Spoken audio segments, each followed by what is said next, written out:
Okay, good morning, everyone. Let's get started. So first, we have released homework 1, which is about the decision trees. So after today's discussion, you should be able to implement your first version of decision tree, because for homework 1 is mainly about your understanding about decision tree, and it will ask you to implement decision tree algorithm, which is ID3. On 2 real-world data sets, and including our discussion, subsequent discussions about several variants of decision trees. But anyway, after the lecture today, please take a look at homework 1, and if you're available, please start working on that. Okay, so in the last lecture, we talked about the algorithm framework for decision tree learning, right? Which is called ID3. ID3 essentially is a recursive algorithm, meaning that we recursively create new tree nodes and branches, and in parallel partition the data sets into smaller subsets, right? And we just keep doing that until we create leaf nodes, and we do not partition the data set anymore, right? That's the basic idea, right? So when we look at those algorithms, right? So we need to first look at what are the input to the algorithm.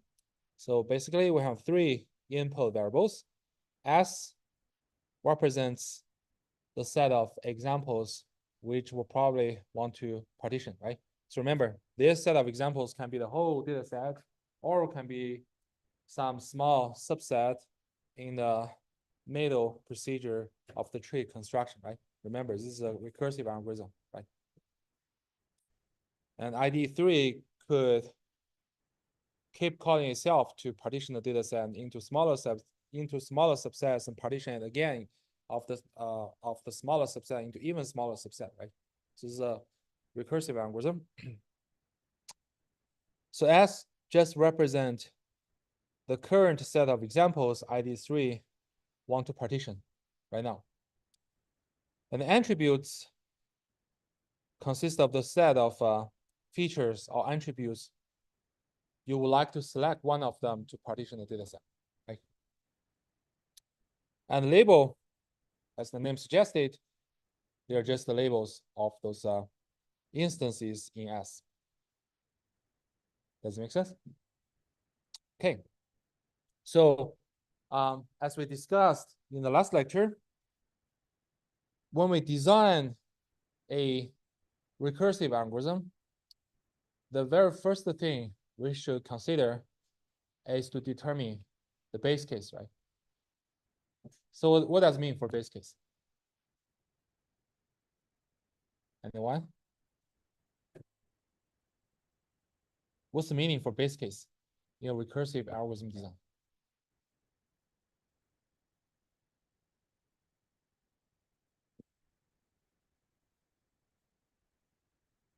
Yeah, exactly, right? Remember, recursive programming meaning that, okay, the function could call itself, right? To do some divide and conquer stuff, and then like partition the task into smaller tasks and call itself to do this smaller task and then decompose it into even smaller tasks, right? So recursion is this a procedure, basically, right? So, however, when you do the recursion, you must know when you do not need to call itself, right, anymore. Or in other words, you kind of meet a atomic case which you no longer need to call itself to finish, right? You should be able to address that by yourself, right? Not call another function, right? So in decision tree construction, here are the base case, right? First, if all the examples in S have the same label, we do not need to partition the data set anymore, right? Because all the examples, they're labeled, they're labeled as the same category, right? So you don't need to partition them anymore. And in that case, we're gonna create a leaf node, and we use the label shared by the whole set S as the label for the leaf node, right? That's the first base case, right? And second base case, we need to consider some like imperfect real scenarios. Meaning that, okay, even sometimes like even your set of example S are still mixed in terms of labels, but we have exhausted the available attribute set, right? There are no features anymore. Their attributes are empty. Then you have to stop, right? You cannot partition the data set anymore, right? In that case, we're gonna still create a leaf node, but because you know there are multiple different labels in S, we usually just pick up the most common label as the label for the leaf node, right? And someone asked, okay, what if I have ties on those labels, right? Like I have perhaps label 1 and label 2, they take the same number of examples in S, and without any prior knowledge, you can pick arbitrary label as your leaf node, right? But if you have some domain knowledge, you have some expertise, and then you can make a you can favor a particular choice, right? Okay, that's the base case, right? Meaning that, okay, once we have such kind of situations, we won't call our function itself, right? And we just create a leaf node, we just assign a label the leaf node, and that's it. Right? If that's not the base case, then we consider for the partitioning S, right?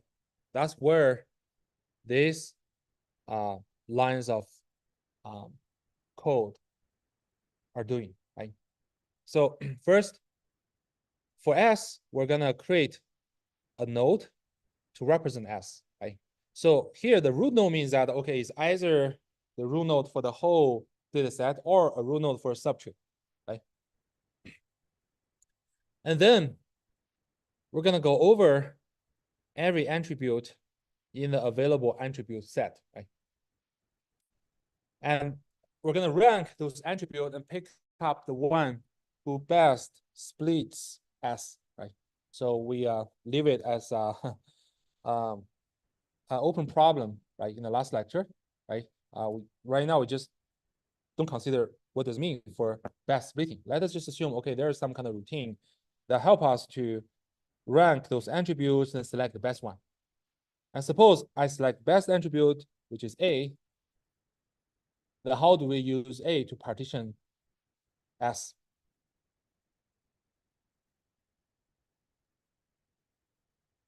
We just look at every possible value the feature or attribute A can take, right? And then we just partition S according to the value A can take, right?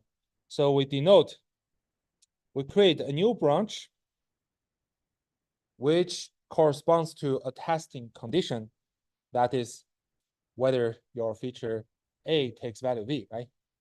And along that branch, we're gonna pick up all the subset of S whose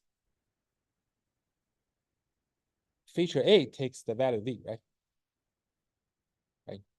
And now here's some kind of subtle handling process here, right? If SV is empty, what shall we do?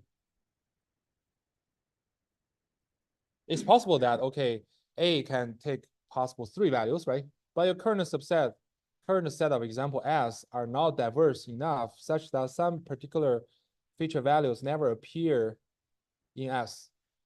That means your SV is an empty set. So in such a case, what shall we do? Yeah, why do we create a leaf node?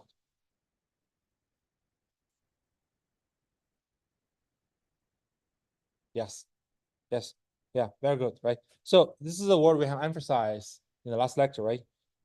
Even for this subset, SV is empty, we still need to create a node. But here, because there are no actual examples in S who take feature A as value B, right? So we create a leaf node. Then we'll assign the label of the leaf node as the most common label in S. Right? Why? Right? We can retrace to the very first decision tree we manually constructed before, right? So when we manually construct this tree, we found that if we want to test a particular example, which is called green triangle, from the manually constructed tree, we actually are not able to provide any prediction. Why? Because if you take a look at that, okay, we're going to first test the color, which is green, right? So we go through this branch, then we test the shape, which is triangle. So see, there's no branch which matches shape being triangle, right? So that means that reflects that because in our manual tree construction procedure, there are no such data examples, right? So we forgot to add any branches and nodes associated with this case. But in practice, you can never expect that, okay, such examples will never appear, right?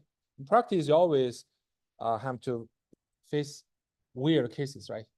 You must make sure that your algorithm is robust enough, like in whatever case, you're gonna generate some prediction, right? If you ignore this case, well, you have like awkward situation where for particular test case, you won't be able to give a prediction, right? That,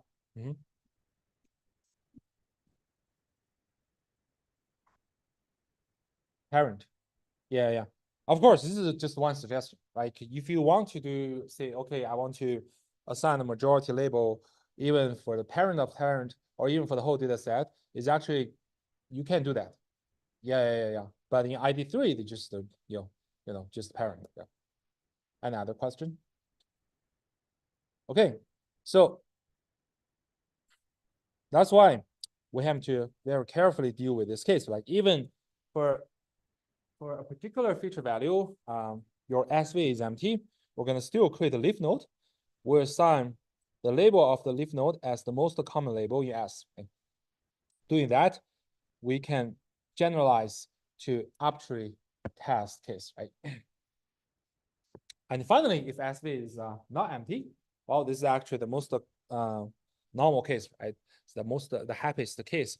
In this case, we're gonna doing recursive call, right? We're gonna call our ID3 algorithm again. In this case, because our goal is to further partition SV, right? So you see that the first input parameter will be SV, and the second input parameter, which is the attribute set. So now in the attribute set, we should remove feature A, right? Why should we remove feature A?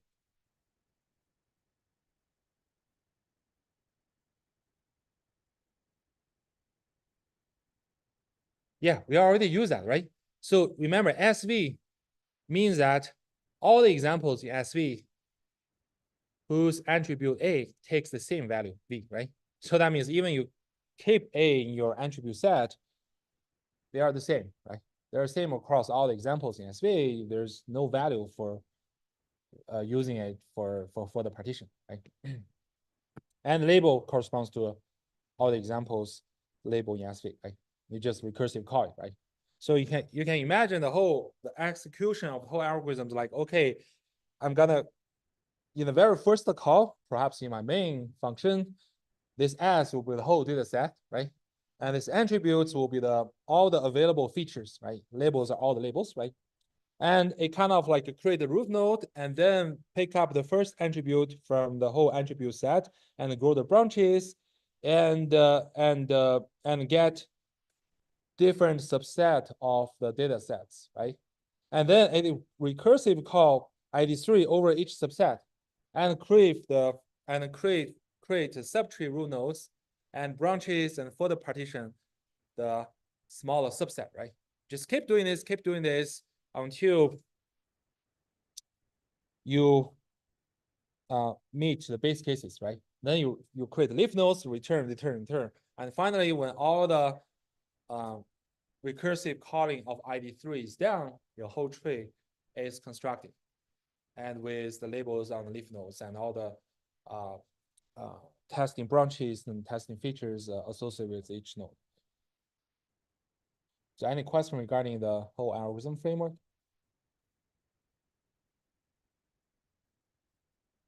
Okay, great. Yeah. So this algorithm is very important because in your implementation, you're gonna just literally implement this guy, right?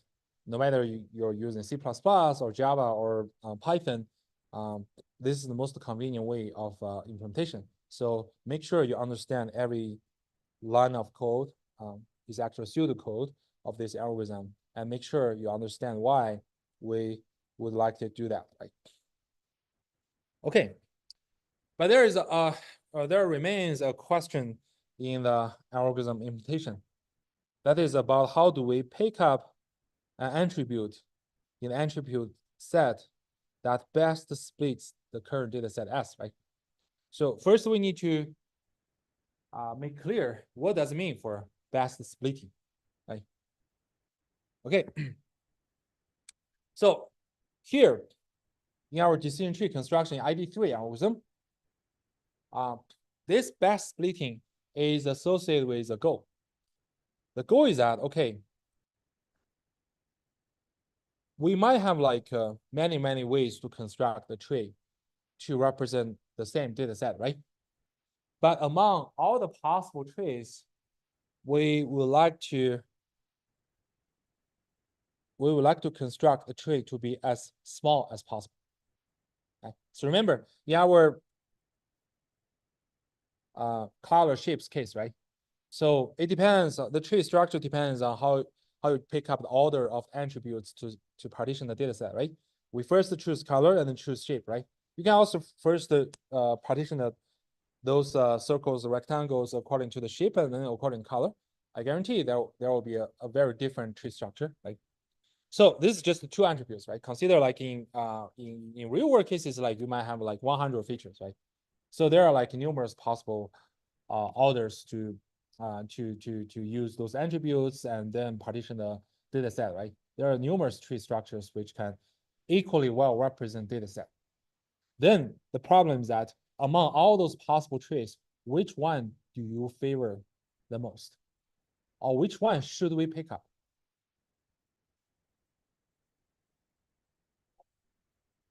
And here we want to emphasize we would like to pick up the smallest tree. Why should we pick out the smallest tree? Because we want to follow this very widely acceptable scientific engineering principle, even philosophical principle, is called Occam's razor principle. So what does Occam's razor's principle mean? So basically, you can view it as a principle of doing model selection or theory selection. Right? It's like, okay, for the same data, right, for the same phenomenon, I might come out like 10 theories to explain the phenomenon, right? Each theory might equally well explain the theory. But then there's a case, right? There's a problem, right? Which theory should we trust, right? Which theory should we believe? The Occam's razor principle tells us we should pick up the simplest theory. We should pick up the simplest model. That means the simpler the model, the less assumptions the model take, the better that model, the better that theory, right? So yeah, well, I would like to use one example to illustrate this idea.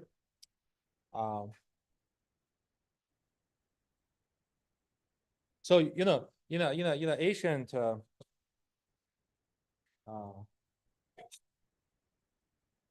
like ancient people when they talk about the orbits of the stars, right? The orbits of Earth and orbits of Sun, right? So there's a long-standing viewpoint which believes like Earth is the center of the universe, right? And then the sun should like should be running around Earth, and also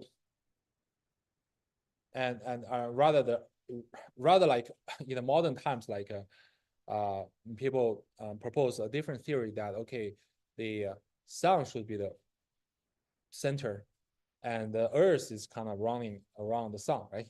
These are two different arguments. The first one, the traditional one, is kind of more consistent with religion beliefs, right? Especially the I don't know, Catholic religion beliefs, or correct me if I'm wrong, right? But there's a problem, right? If you trust that the Earth is the universe, is the center of the universe, and the sun is like circling around the Earth, then there's a lot of problems in explaining some kind of phenomenon, like eclipse, right? And then people have to work out a very complex theory to explain and predict the occurrence of different phenomena like eclipse. And actually they did quite well. If you're interested in taking some like scientific philosophical course, they will introduce this history. There's a very great ancient as astronomy researcher whose name is Ptolemy. He's developed a very complex mathematical theories. They try to use many circles. I mean, real circles, not ellipses, to explain the orbits of the Earth and Sun, and then use that theory to predict the occurrence of those events like eclipse. Right? They actually did pretty well. But then after 16th century, when people come out, that theory is called sun should be the center, and Earth should be a planet which are surrounding sun, right? And then they also provide theory like okay, the whole orbit is not a circle, it's a ellipsis, right? And like many people fight against that, but the benefit of the theory is that if you choose this model, the explanation of those phenomena is way simpler, and the calculation is way easier, right? And then at that time, like although there are some kind of politics and religion, stuff like kind of suppress those kind of opinions, but there's still like group of scientists. I don't know whether they call scientists, they're called scientists at that time, but they kind of trust those ideas. Why? Because they are simpler, they are more elegant, they're taking less assumptions. And then with the improvement of observatory and telescope, then people really find more and more strong evidence, strong evidence showing that okay, actually the sun is the center of the solar system, right? And the Earth is just the planet surrounding the sun. Right? This is one classical case showing Occam's razor actually works. Right? So now, like in almost all the scientific engineering domains, like if you want to explain something, and you can choose like a tons of theories and models, right?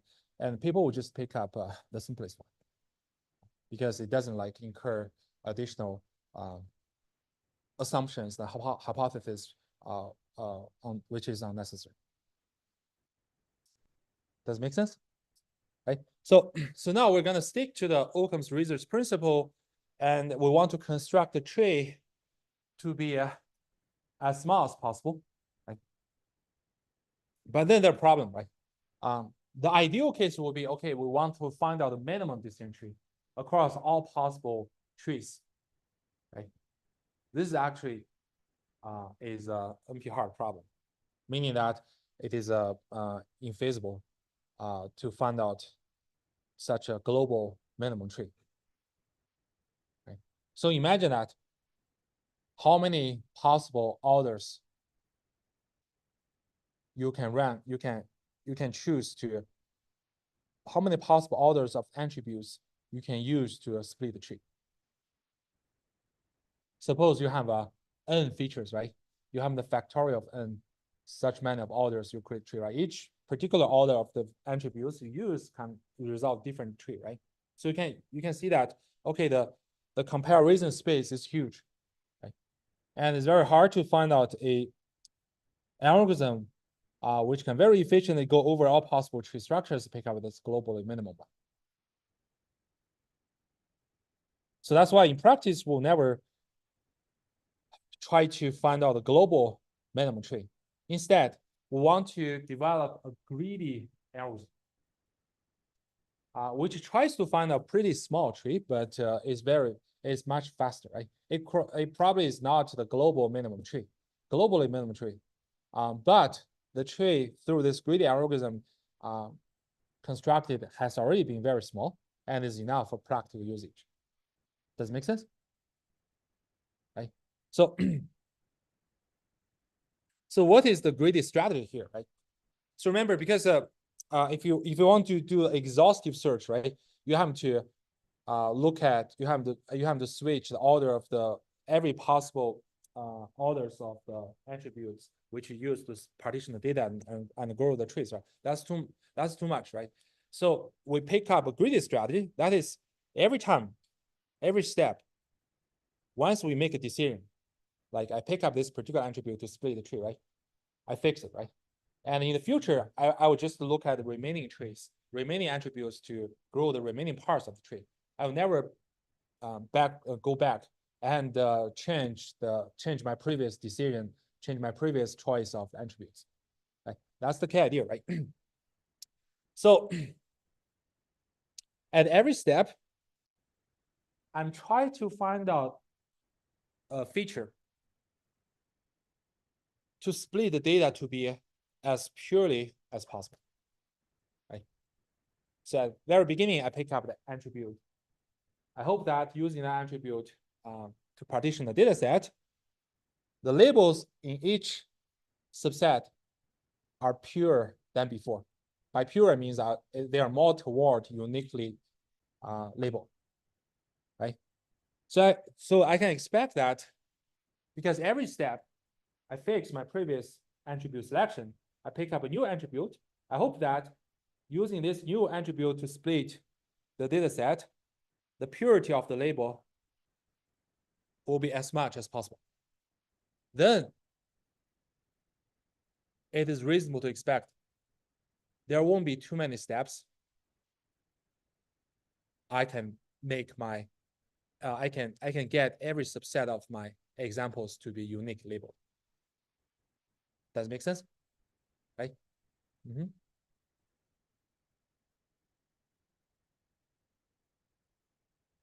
Yeah, the tree can be as big as possible, but later we'll talk about how do we prune the trees, or we don't want the tree to be grow too much, too large. Right? But here we just want to explain the idea on the line ID3, right? The greedy strategy, right? So every time I just select one attribute, and then I hope this attribute, after using that to split data set, I can make the purity of the subsets to be maximum. And hopefully, because every time I greedily select such an attribute to maximally increase the purity of the labels in the subsets, I hope that after several such kind of steps, the purity of each subset will be the ideal, meaning that every subset, their examples are uniquely labeled. Does it make sense? Any question? Again, I want to emphasize, this is a local greedy strategy because this attribute is just optimal locally, meaning that given all the attributes selected so far, right? Given the current, which result a set of data subsets, right? And my attribute selection is the best. In the best, meaning that, okay, after I use my attribute to further partition these subsets, the label purity is better than using all the other remaining attributes for splitting. Okay. But we still hope that, okay, because every step you try to maximally increase the purity, right? So you won't need too many steps. You can make every subset of examples to only have one label.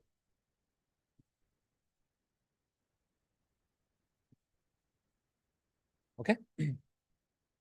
So then to implement this strategy, right, we need to evaluate each attribute in terms of their capability of improving the purity after data splitting, right? So we need some like a quantitative measurement, right, to rank those attributes and pick up the attribute who has the best ability to improve the label purity. Right. Any questions so far? Because this is very important to understand this algorithm. I do want everyone to feel comfortable.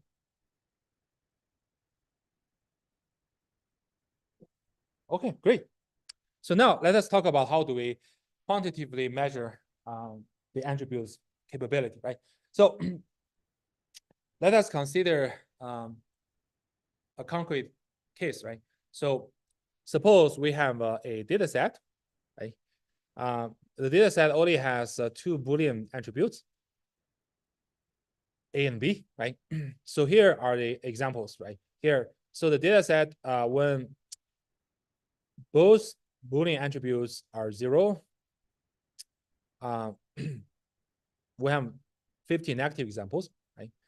When A is 0, B is 1, we have 50 negative examples.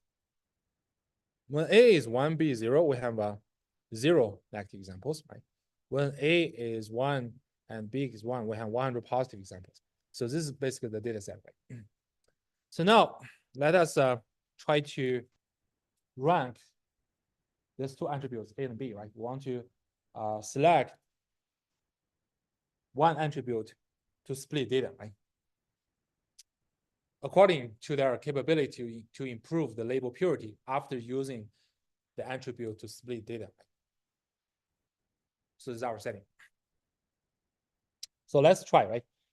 So suppose we use A to split data. What can we get? We have two subsets, right?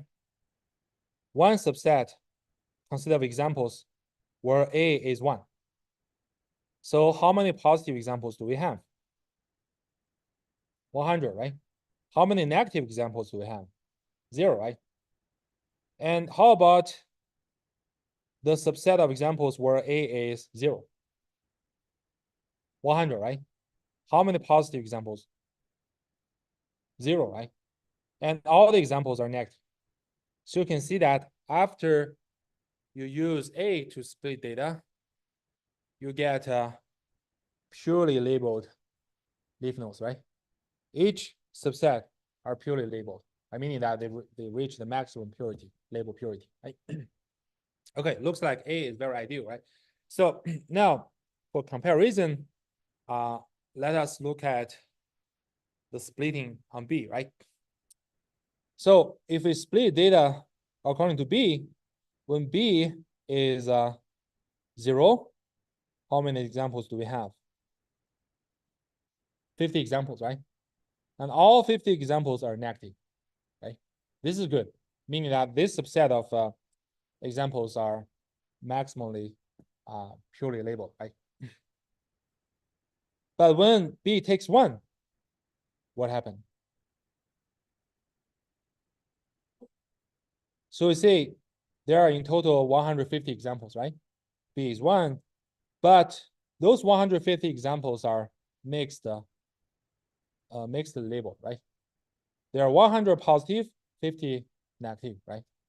So now if we compare the purity after using B to split data set, how does it compare to A? Yeah, so it looks like A is better, right? Because if you use A to split data set, okay, the purity of each subset is better than you use B to split the data set, right? So now let us complicate this case a little bit. In our current data set, when A is 1 and B is 0, we have 0 negative examples. So now what if we add 3 negative examples in this case? Okay. So basically, our data set has 3 more data points. 3 negative examples where A is 1 and B is 0. And let's see what will happen if we use A to split on the data and if we use B to split on data. Okay. So if we use A to split on data, when A is 0, this corresponds to 100 negative examples, right? So they are a unique label, which reach the maximum purity, right? But when A equals to 1, so we have a mixed labeled set of examples, right? So I have 100 positive, 3 negative, right? Okay, this is the result if we split the data on A, right? Now let us look at the result of splitting data on B, right? So when we take B as 0, right, the corresponding subset includes 53 negative examples. Obviously, they are unique label, right? That's good, right? But if we take a look at the case of B is 1, right? We have 150 examples, right? Where 100 are positive, 50 are negative. So you can see that now using A and B, right? In both cases, like neither will give you like a purely labeled or unique labeled every subset, right? Right. But then if you want to compare which attribute is better, how would you like to choose? Which one? A? Why?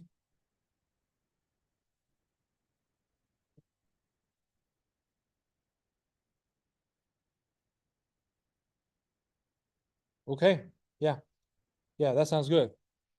Any other kind of idea or thought on why do you choose A?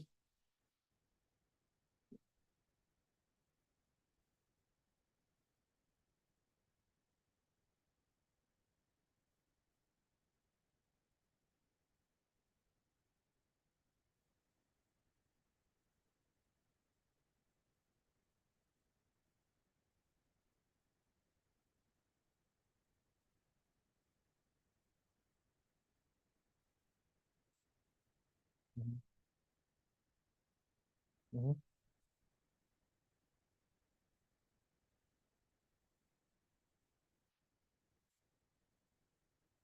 Mm-hmm. Okay, that's good. Any other thought?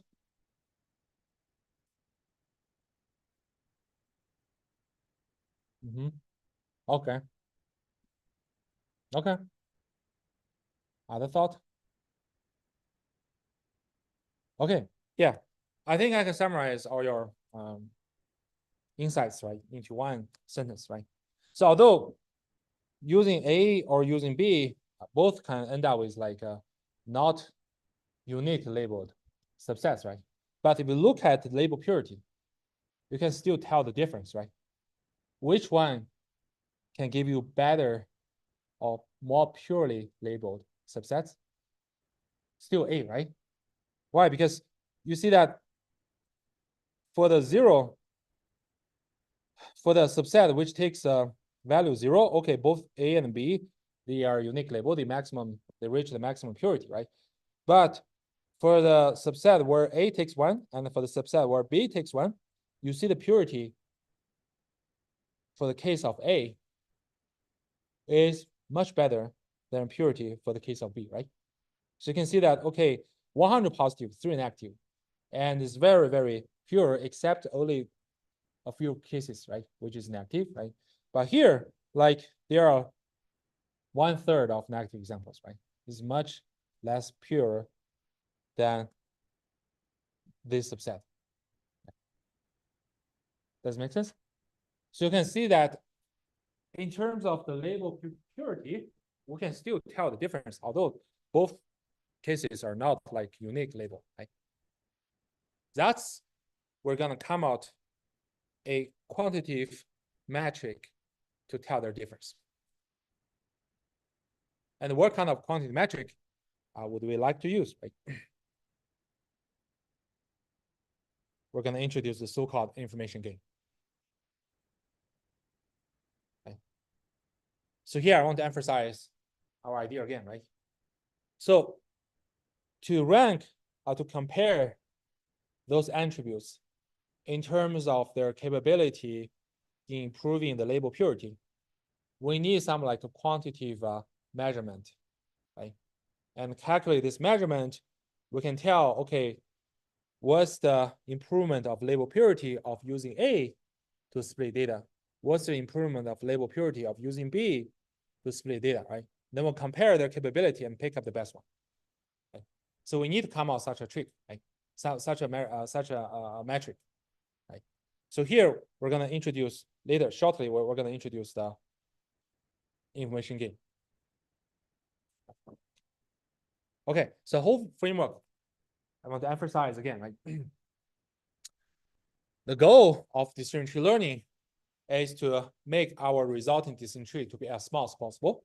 However, we cannot find out the globally minimum tree because of the computation issue. You cannot really enumerate all possible trees because it's a combinatorial search problem, right? So we resort to a greedy approximation strategy. The greedy strategy is that, okay, at every step, I just want to find out the attribute which you use it to split on the current data subsets. I can maximally improve the label purity. Right? That's our gradient strategy. To do that, we need to come out a quantitative metric which evaluate each available attribute's capability in improving the label purity. Okay. That's the idea, right? So, of course, you can come out a variety of different metrics, but here we're going to introduce the most popular metric, which is called information gain, which was originated by the inventor of this ID3 algorithm, Quinlan. Right? Okay, this is a framework. Okay. So information gain, what is information gain, right? Information gain is defined on information theory concept is called entropy. How many of you have heard of entropy? Okay, great. So entropy is a term which characterizes the uncertainty of a random variable or random events. So we can see this point when after we look at the definition, right? So suppose you have a set of examples S, right, with respect to a binary label, right? So you can view like, okay, the instances in this S, right, as some kind of instances of binary random events. Then I can calculate the entropy of this set of example S in this with this formula, which is negative P positive logarithm P positive subtracted by P negative logarithm P negative. And P positive is defined as a proportion of positive examples in S, and P negative is proportion of negative examples. So that's the definition of entropy. So in general, we can talk about a discrete probability distribution, right? And this distribution is over K possible labels. And we have the probabilities P1 to Pk, which describes the probability you take label 1 to label K. Then the entropy for this discrete probability distribution is the summation of all these pi times logarithm pi's. So this is the definition. So now let us look at what does entropy reflect, right? So from the definition, right? Let us just look at the binary case, right? From the definition, we can see that if all the examples belong to the same label, meaning that P positive is 1 or P negative is 1, then the entropy becomes 0, right? 1 times log 1 is simply 0, right? Someone asked, okay, what about the other term? 0 log 0 seems nonsense, right? So here, I mean, from the literature of the information theory, this one is viewed as limit, meaning that when you take the limit of P negative goes to 0, and then this limit will be 0. So we can roughly view it as P 0 times log 0 is simply 0. So that means like if all the examples belong to the same label, the entropy is the 0, right? And on the other hand, right, if P positive and P negative is 0.5, the entropy is 1, right? Yeah, you can calculate by yourself. You can substitute 0.5 for P plus P negative and calculate, you'll see the entropy is 1, right? So let us look at these two cases. The first case, all examples belong to the same label. So in this case, your label purity is the maximum, right? Because all the examples are uniquely labeled, right? So you see the entropy is 0. So actually, in this case, the entropy arrives at the minimum. And on the other hand, if P positive, P negative is 0.5, so actually the label purity is the worst case, right? The worst case. Because half are positive, half negative, right? They're equally mixed, meaning that your purity is the worst, right? And then your entropy is 1. But I can tell you that in this case, entropy has reached the maximum.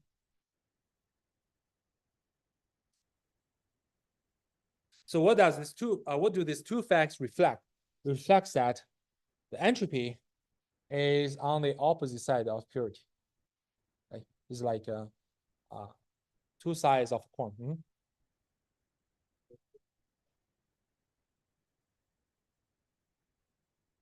Yeah, base 2. Yeah. So these two examples actually tell us that the entropy is an opposite reflection of the purity. The entropy achieves the minimum when your purity is the best or its maximum. That's the first case, right? And the entropy becomes the largest when the purity is the worst. That reflects the uncertainty, right? So imagine a case, right? When all your examples belong to the same label, meaning you have the best label purity, you actually have no uncertainty about the labels in your data set, right? Because all the examples have the same label. Your uncertainty is the smallest. That's why your entropy is the smallest. On the other hand, if your label purity is the worst, meaning that your positive proportion, negative proportion is the same. In this case, you are most uncertain about the labels in your data set, right?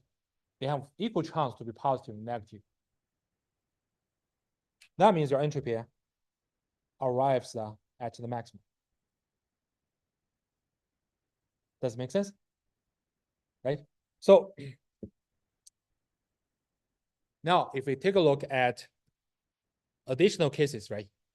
When you pick up different P positive, P negative, right? And this is P positive, P negative, P positive, P negative. you see that the more the P positive and P negative tends to be like the same, not necessarily to tend to be close, the larger the entropy and the worse the purity, right?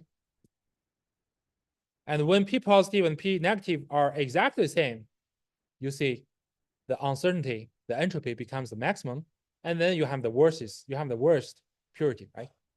On the other hand, the more biased between P positive and P negative, that means your better your label purity, the smaller your entropy. Okay.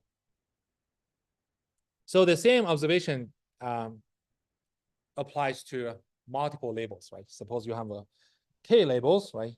If the probability or the proportion of each label is equal, that means you have the worst label purity, right?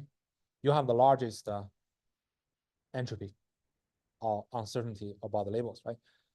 But the more dominant of one single label, that means the better you have the purity in your labels, and then the smaller the entropy.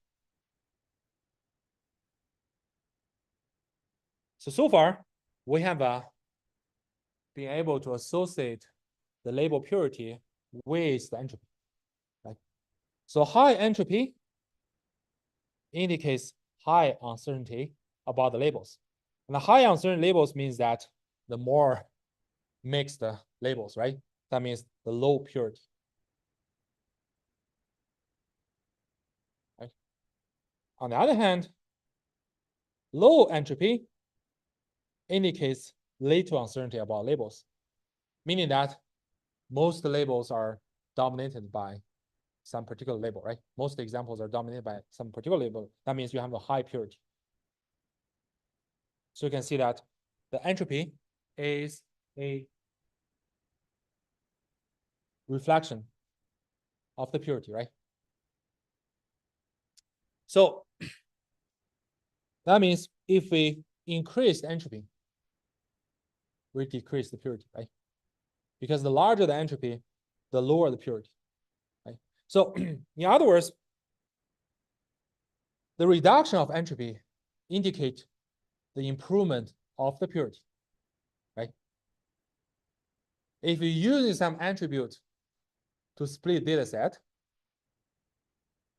you can calculate how much entropy is reduced, which can reflect how much label purity you improved. Does it make sense? Okay. So now it comes out our definition of information gain. So the information gain essentially is to calculate after you use some particular attribute A to split data, how much reduction of the entropy you can get, right? That measures how much label purity you gain. That's called information gain. So now let us look at the formal definition of information gain, right? So S is the data set. A is the attribute which you want to split S on A, right? The information gain of using A to split S is calculated as, like, first you compute the entropy of S in terms of their labels, right? And then you look at, after you use A to split S, you look at every subset SV, right? Remember, SV is a subset of examples whose A feature takes value V, right? Then we look at the entropy of each splitted subset SV and then weighted by the size of the subset. So you can see that this is actually a weighted average of the entropy of each splitted subset, right? Now you subtract the whole entropy of S by this weighted average of the entropy of each splitted subset. you calculate what is the expected reduction of the entropy, right? In terms of labels. And you actually evaluate expected improvement of the label purity after you use A. Right? That's the definition. Any question?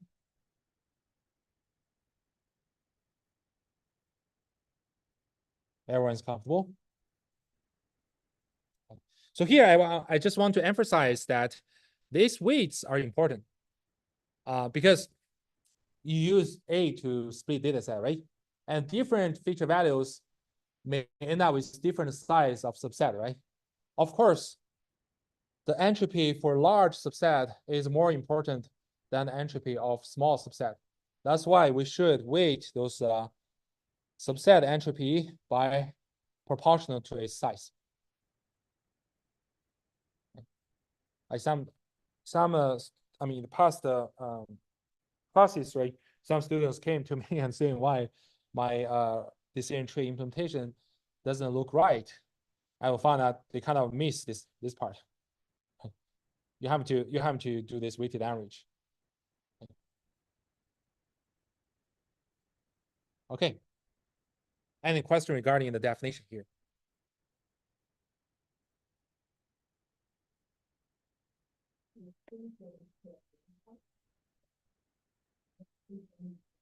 Yes, this is only one attribute.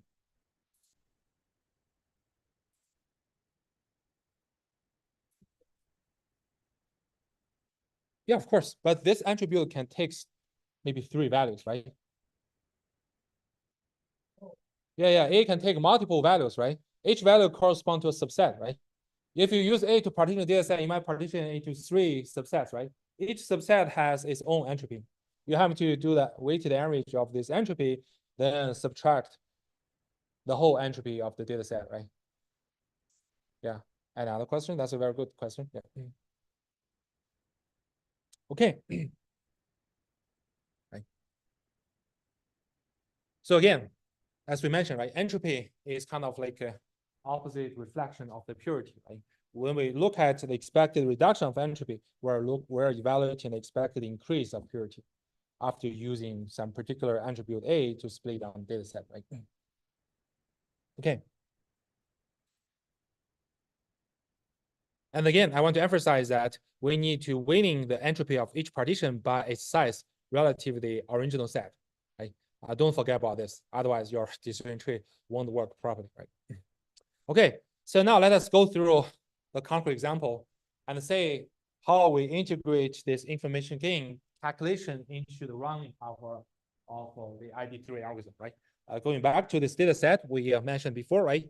This is 14 training examples. We have 4 features: outlook, temperature, humidity, and wind, right? Each feature can take a distinct set of values, right? Outlook can take sunny, overcast, raining. Temperature can take hot, medium, cool. Humidity can take high, normal, low. Wind can take strong and weak, right? So at the very beginning, when we run our ID3, we know that we have all four features available, right?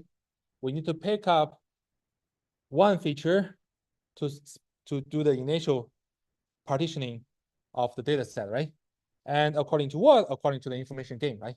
We want to calculate the information gain of using outlook for partitioning, using temperature for partitioning, using humidity for partitioning, using wind for partitioning, right? And then we pick up the attribute who has the highest information gain. Right? That's our idea. So let's do it, right? Okay, so according to the definition of information gain, right? If you look at the definition here, right? The information gain with respect to any attribute is first the entropy of the whole data set subtracted by the expected entropy after doing the splitting, right? So this whole entropy, the entropy of the whole set won't change along with different attributes, right? So we're gonna first calculate the entropy of the whole data set, right? So we have 14 examples. We have 9 positive examples out of these 14 examples and 5 negative. So we have a p positive is 9 over 14 and negative is 5 over 14. Then to calculate entropy, we just follow the formula, right? is P positive times logarithm P positive, P negative times logarithm P negative. So just substitute P positive as 9 over 14. Replace P negative as 5 over 14, right? Just calculate, you got the entropy of the whole data set as 0.94, right? Then we should look at what is the entropy of the subsets after using every feature to perform split, right? So first, let us look at outlook, right? If I use outlook to split this data set, how many subsets do we have? 3, right? We have 3 possible values, right? Sunny, overcast, and raining, right? So we need to calculate the entropy for each subset, and then I'll do a weighted average, right? So let us do it one by one. It's quite mechanical, right? So first, we look at the sunny examples, right? So we see that, okay, we have 5 sunny examples. All of these 5 examples, we have 2 positive, right? It's here and here, and 3 negative. So the positive ratio is 2.5, negative ratio is 3 over 5, and just substitute them into the entropy formula, you get the entropy of sunny subset is 0.971. Does it make sense? Right? Now we look at the second subset where the outlook is overcast, right? So for the overcast examples, we actually have 1, 2, 3, and 4. You see all 4 examples are positive. You even don't need to calculate entropy. Entropy is simply 0, right? If you just substitute into the formula, it will give you 0, right? Okay, we have a third subset where the outlook takes raining, right? We have 3 raining examples. This one, this one. Oh, sorry, 5 raining examples. This one, this one, this one, this one, and this one, right? All of those 5 examples, we have 3 positive and 2 negative, right? So if you use formula, you can calculate the entropy is 0.971 as well. Okay. And then we need to calculate a weighted average about these 3 subsets. Right? Remember, these 3 subsets are the results of using outlook feature to split the whole data set, right? And the weight is according to the size, right? 5 through 4 and 5. Of course, we need to normalize it by the total size of data, right? So it's 5 over 14 times the first entropy, 4 over 14 times the overcast subset, and 5 over 14 times the raining subset. And the expected entropy, or the weighted average of those the entropy of these subsets, 3 subsets, end up being 0.694. Does it make sense? Okay, then the information gain is subtracting the entropy of the whole data set by the weighted average of the entropy over the splitted subsets, which is 0.246. So you can see that we have a calculate the information gain of outlook, right? Similarly, we need to calculate the information gain of humidity, right? Because the entropy for the entire data set has already been calculated, we don't need to calculate again.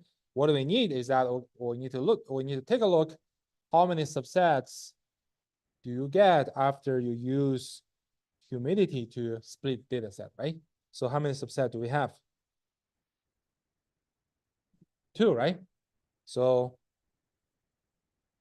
high humidity and the normal humidity, right? So first, let us look at humidity equals to high. In this case, we have 7 examples. You just look at those examples by yourself. I'm not going to find it, right? So among those 7 examples, you found 3 are positive, 4 are negative. So you got positive ratio 3 over 7 and negative ratio 4 over 7. You substitute them into the entropy calculation. You got entropy 0.985, right? And if you look at humidity is equal to normal, you got 7 examples as well. And among those 7 examples, you see that 6 are positive, 1 are negative, and the entropy is 0.592, right? Now the weighted entropy is 7 over 14 times 0.985 plus 7 over 14, because each subset takes the size of 7, right? They're actually equally weighted, right? So your expected entropy ends up being 0.7885. Right? And then we can calculate information gain by subtracting the entropy of the entire set by with the expected entropy, which is 0.1515. Right? So you see that it's quite mechanical, right? And we need to keep doing this, right?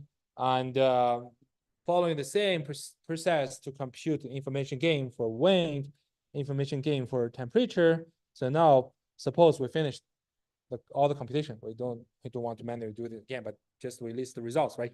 So we have outlook, the information gain of outlook as 0.246, humidity as 0.151, wind 0.048, and temperature 0.029, right? So now how do we pick up which attribute do we believe is the best? Outlook, right? Because outlook has the largest information gain. That means it has the best capability in improving the label purity, right? So then we decide to use outlook to split data set, grow the tree branches, right? So because outlook has 3 possible values, so we're gonna create 3 branches, right? Each branch corresponds to 1 particular attribute value outlook can take. So it ends up with being 3 subsets, right? Sunny subset, overcast subset, and rain subset, right? So for convenience, we just list the index of those examples. So you see the sunny subsets includes the first example, 1, second example, 2, 8th example here, right?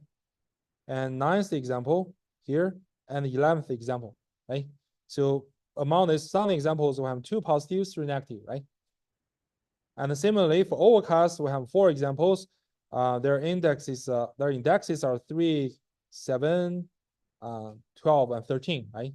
And for which we have 4 positive and 0 negative. And for rain subset, right? Their examples indexes are 5, 4, 5, 6, and 10, and 14, right? Okay, so what's the next step?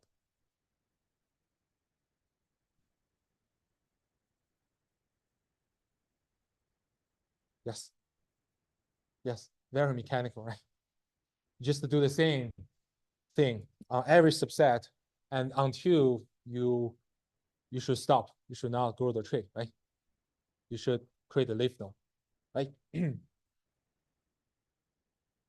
So we're gonna continue to split every subset until all the example have the same label, right?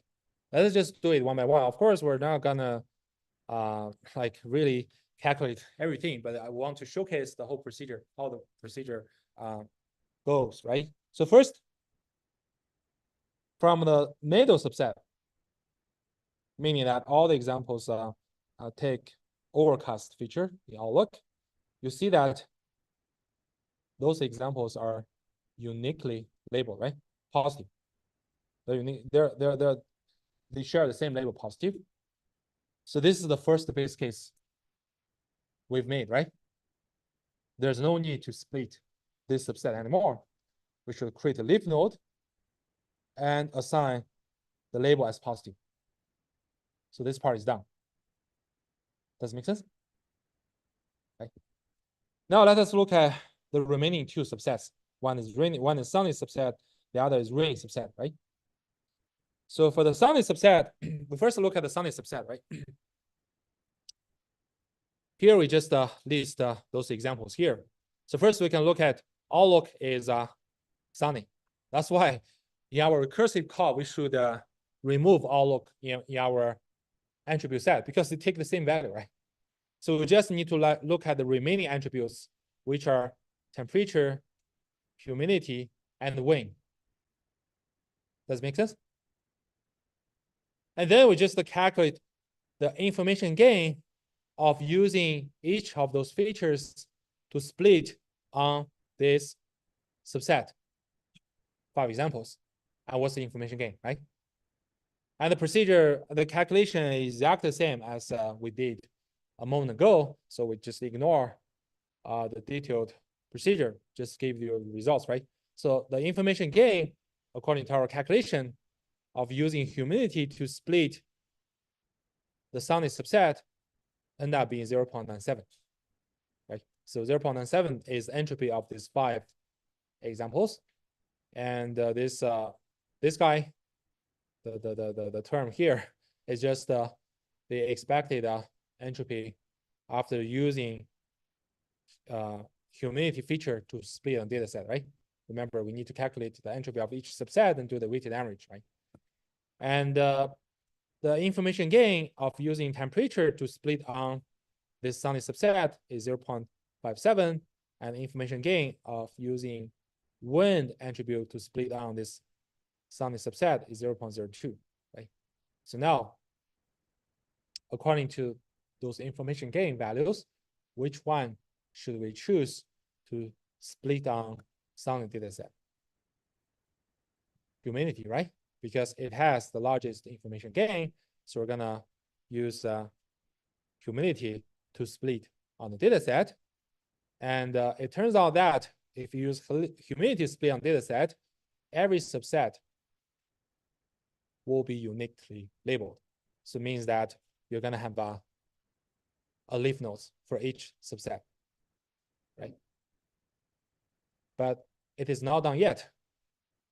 Remember, humidity can take 3 possible values, right? But in this subset, right, we can only observe 2 values, right? One additional feature value that does not show up in those examples. So what shall we do? According to our algorithm, right, we're still gonna create a branch where the humidity takes value low. Like remember, low never appears in this sunny subset, but we're gonna use the majority label in the parent set as the label for this leaf node, right, which is negative. Does it make sense? Right? And similarly, we need to consider how do we partition the raining subset, right? And again, we just calculate the information gain over the remaining 3 features, right? And rank their information gain.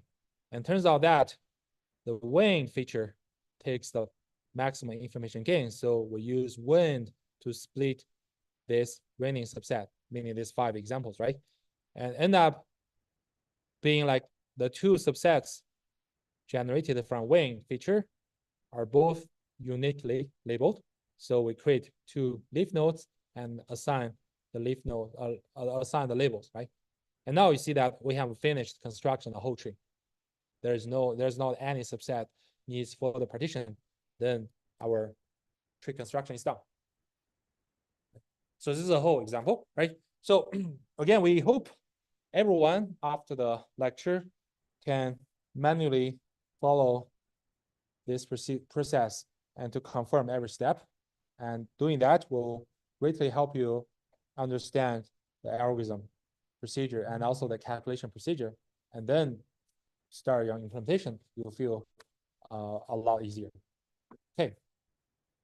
So now I have finished the discussion about decision tree learning algorithm, right? So introduce the definition of decision tree.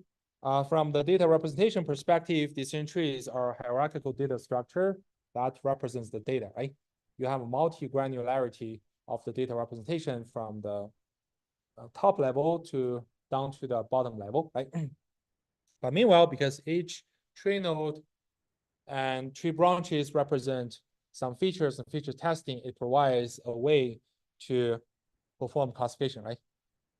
Doing classification, every time you're going to start from the root node and just look at the branches which match your attribute values until you arrive at some leaf node. You pick up the label of the leaf node as a prediction, right? Then we'll talk about the algorithm for decision tree learning, right? We'll mainly talk about ID3 algorithm, which is the greedy heuristic algorithm, which tries to construct a tree to be as small as possible. Why we should choose greedy heuristics? Because if you finding a globally minimum tree is NP hard, it won't be feasible in practical applications. That's why we use a fast greedy heuristics. Although it does not guarantee a global minimum, but because of this greedy strategy, the tree is often like pretty small and good enough for our usage, right? And the key idea of the ID3 is that, okay, if all the instances have the same label, then create a leaf node and return, right? Or if your attributes are exhausted, you should create a leaf node and return. Otherwise, you just find the best attribute to split the data set. The best attributes means that after using this attribute, you can maximally increase the label purity. And you just keep doing this, and until you reach all the leaf nodes. Okay, so let's continue our discussion about decision tree on Thursday. In that case, on Thursday, we're going to talk about a few variants of decision trees. Like in addition to information gain, what other gains can we use to select attributes, and a few more robust version of decision trees.